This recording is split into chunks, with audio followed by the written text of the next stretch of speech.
নমস্কার বন্ধুরা, আমি বানাচ্ছি কাঁকরোল দিয়ে একটা চপ। সেটা আমি কিভাবে বানাচ্ছি দেখো। এই কাঁকরোলটা ধুয়ে পরিষ্কার করে নিয়েছি। এবার আমি কাঁকরোলটাকে কেটে দুটুকরো করে নেব। এইভাবে আমি দুটুকরো করে নিলাম। এইভাবে সবকটা কাঁকরোলকেই আমি দুটুকরো করে নিচ্ছি।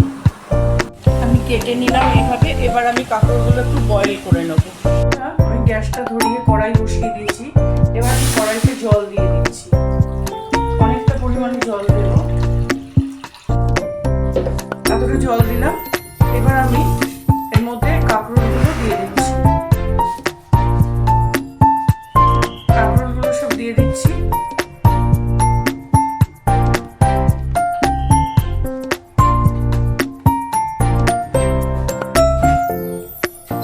দিয়ে দিলাম আর দিয়ে দেবো দুটো আলু এর সাথে সেদ্ধ করে নেব।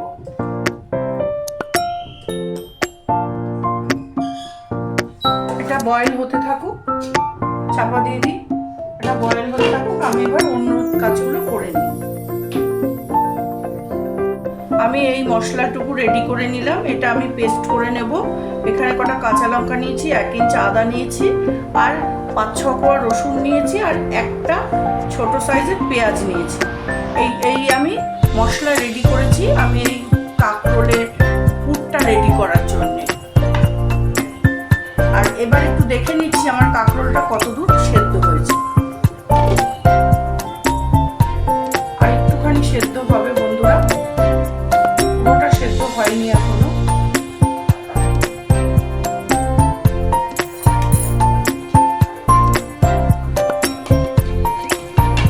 আর একটু চাপা দিয়ে রাখলাম। বন্ধুরা, আমার কাঁকরোলটা বয়েল হয়ে গেছে। এবার আমি একদম হয়ে গেছে, আলুটাও হয়ে গেছে। গ্যাসটা অফ করে দিচ্ছি। একটু ঠান্ডা হওয়ার জল থেকে আমি ছেঁকে তুলে নিচ্ছি।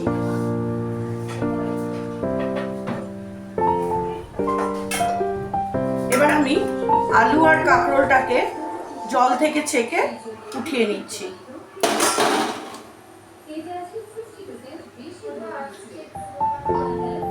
এইভাবে চামচটার সাহায্য নিয়ে আমি দানাগুলোকে এর ভেতর থেকে বের করে নিচ্ছি। এটা থেকে সব কটা টুকরো থেকে আমি দানা বের করে নেব।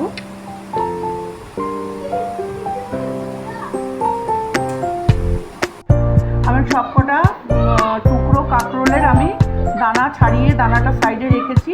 দানাটা একটা কিছু করব। আর আমি এখানে যে দুটো আলু সেদ্ধ করে নিয়েছিলাম, এই স্ক্র্যাপারটার সাহায্যে আলুটাকে আমি লাম্পস না থাকে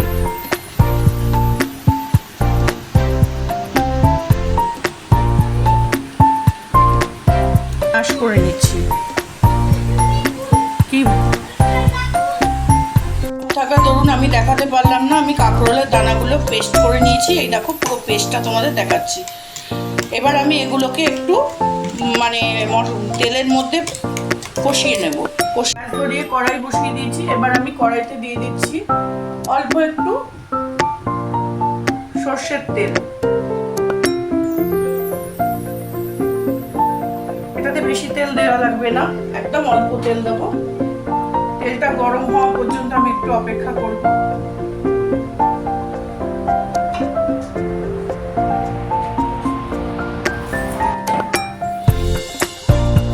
তেলটা গরম হওয়া পর্যন্ত একটু অপেক্ষা করছি।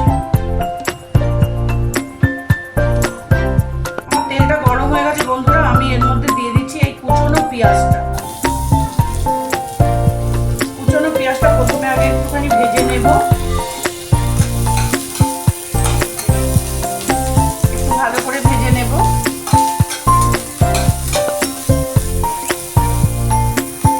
ভাজা হয়ে গেছে বন্ধুরা। এবার আমি এই যে আদা, রসুন আর কাঁচা লঙ্কাটা একসঙ্গে বেটে রেখেছি, এটা আমি দিয়ে দিচ্ছি। এটা আমি কষাবো যতক্ষণ কাঁচা গন্ধটা না যাবে। আদা রসুনের কাঁচা গন্ধটা না যাওয়া পর্যন্ত আমি একটু কষিয়ে নেব। বন্ধুরা, আমার আদা রসুনের এই কাঁচা গন্ধটা চলে গেছে। এবারে আমি এর মধ্যে দিয়ে দিচ্ছি কাঁকরোলের দানাটা, যেটা আমি বেটে রেখেছিলাম, সেই পেস্টটা আমি দিয়ে দিচ্ছি।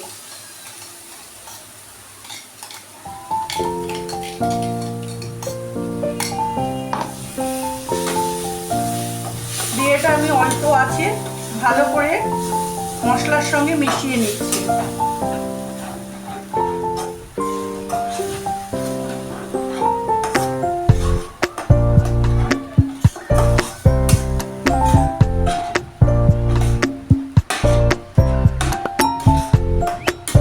এই কাঁকরোলের এই ভাজাটা যে কোনো কিছুর সাথে খুব ভালো লাগে খেতে। ডালের সাথে খাও বা এমনি সন্ধেবেলায় মুড়ির সাথে একটু এইরকম কাঁকরোলের চপ ভেজে নিয়ে সেটা দিয়েও খেতে ভালো লাগবে, বা এমনি শুধু খাওয়া যেতে পারে, খুব ভালো লাগে। বা আবার একটু মানে একটা সবজি রান্না করে নেওয়া যেতে পারে, একটু ভেজে নিয়ে তারপর একটা গ্রেভি রেডি করে তার মধ্যে দিয়ে এটা করে নেওয়া যেতে পারে। যে কোনো কিছুর সাথেই খুব দুর্দান্ত লাগবে। এবার আমি এর মধ্যে দিয়ে দেবো একটু নুন, দিয়ে দিচ্ছি একটু নুন,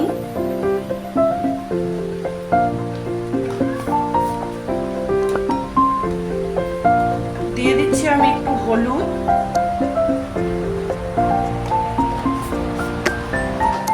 দিয়ে দেবো একটু কাশ্মীরি মরিচ,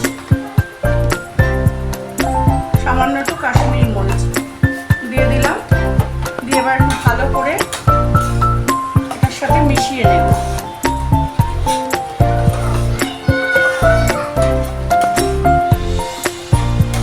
আর দেবো আবার একটু সামান্য চিনিও দেবো।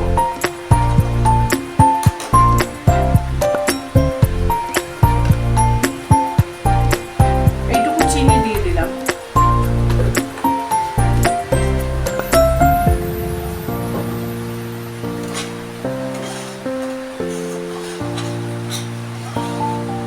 আবার চাইলে এটাকে নিরামিষভাবেও করা যেতে পারে, পেঁয়াজ রসুনটাকে বাদ দিয়ে নিরামিষ করেও করা যেতে পারে। যে কোনোভাবে করে খুব দুর্দান্ত লাগে খেতে। একবার খেয়ে দেখবে, তারপরে আমাকে কমেন্ট করে জানাবে। কন্টেনারটা একটু ধুয়ে জল দিয়েছিলাম বলে তাই একটু পাতলা হয়েছে, এটা টেনে যাচ্ছে। এবার আমি এর মধ্যে আলুটা দিয়ে দেব। এই পাতলা পাতলা থাকতে থাকতে আলুটা দিয়ে দেব। তাহলে কি হবে, আলুটাতে পুরো মশলাটা মিশে গিয়ে যে আলুটাকে আমি স্ম্যাশ করে রেখেছিলাম সে আলুটা আমি দিয়ে দিলাম। এবার আমি আলুটাকে এর সাথে ভালো করে মিশিয়ে একদম শুকনো করে নেবো, শুকনো একটা ডো মতো করে নেবো।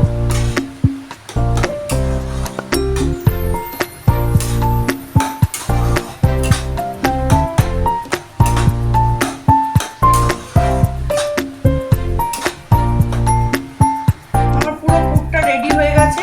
এবার আমি গ্যাসটা অফ করে দেবো, দিয়ে পুরটাকে একটু ঠান্ডা হতে সময় দেবো। গ্যাসটা অফ করে দিলাম, পুরটা একটু ঠান্ডা হয়ে যাক। একদম রেডি হয়ে গেছে পুরটা।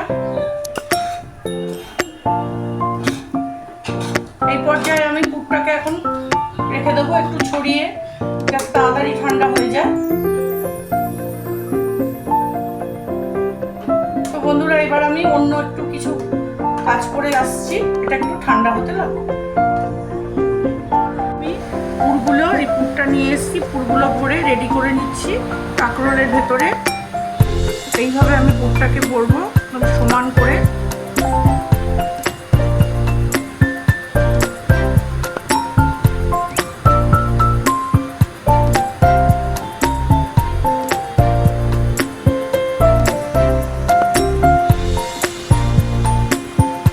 এইরকম সমান করে পুরটা ভরছি।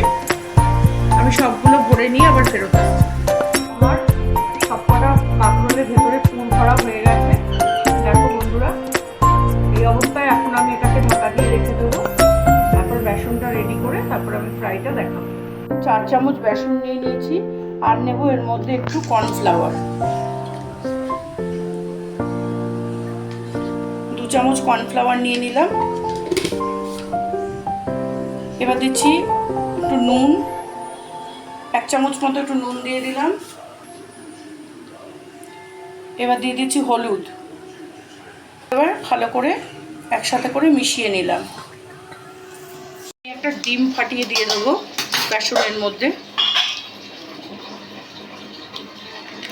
এই ডিমটা দিয়ে বেসনটাকে ভালো করে মাখাবো।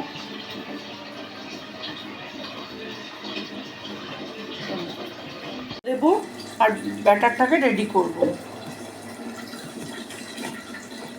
ব্যাটারটা খুব পাতলাও হবে না, খুব মোটাও হবে না।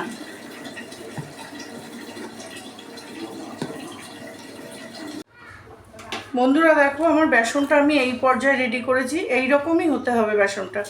এইবার আমি কাঁকরোলের বড়াগুলো আমি বেসনে চুবিয়ে ভেজে নিচ্ছি। প্রথমে আমি এই পাটটা এইভাবে দেব,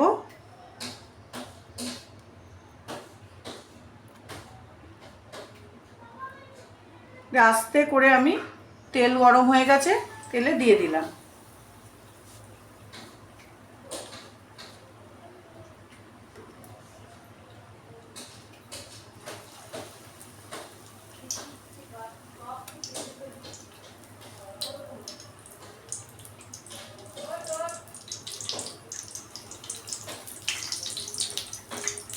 এইভাবে আমি সব বড়াগুলো ভেজে নিয়ে আসছি। হয়ে গেছে বন্ধুরা, এইবার আমি বড়াগুলোকে একটু উল্টে দেব, উল্টো পিঠটা ভাজার জন্যে।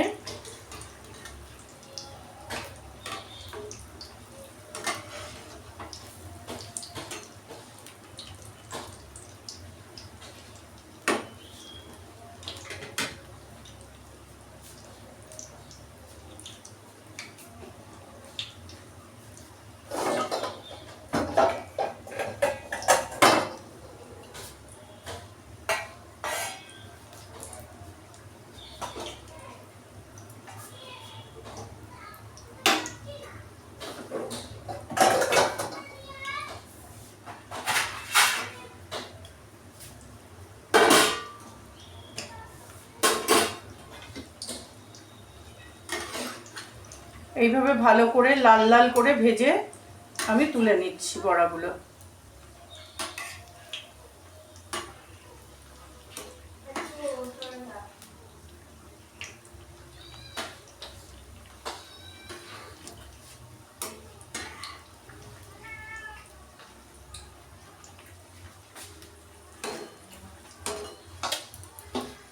আমার বড়াগুলো ভাজা হয়ে গেছে, এবার আমি তেল থেকে ছেঁকে তুলে নেব।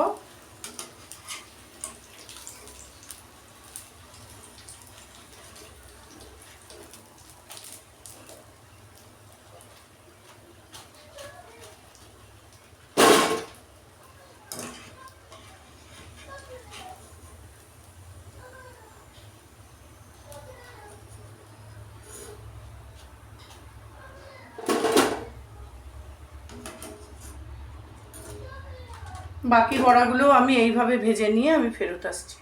না দেখো, আমার পুরো কাঁকরোলের বড়াটা রেডি হয়ে গেছে। পুরভরা যে বড়াটা করেছি সবগুলো ভেজে নিয়েছি। দেখো দেখতে কত ভালো লাগছে, খেতেও এরকম টেস্টি হবে। তাহলে তোমরা আমার রেসিপিটা যদি আমার রেসিপিটা তোমাদের যদি ভালো লেগে থাকে তাহলে লাইক কমেন্ট শেয়ার করো।